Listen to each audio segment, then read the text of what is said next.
pandesal and coffee in the mornings. Ito lang yung pandesal ko kasi malamig. Nire-rep yung pandesal dito kung nagtatanong kayo.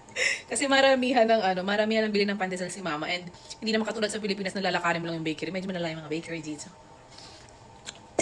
So nire-rep namin yung mga iba para kapag microwave mo, para siyang fresh. Kahit hindi. Pero wala kang choice kasi nga, kailangan mag-drive ka pa ng 15 minutes, makabili lang ng 3 pandesal. Start collecting your colostrum na, mommy, for your baba needs that. True ba? It's aking racer. Sa akin lang to, ha? Tapos sasabihin nyo na naman, scam, scam. Totoo ba na bawal kang mag-collect ng colostrum hanggat hindi ka pa full term, which is 37 weeks? May mga nagko-collect ng mommies from 35 weeks or 36 weeks. Hindi pa sila full term. Pero I don't wanna risk it. Kasi baka mapaanak tayo ng wala sa oras.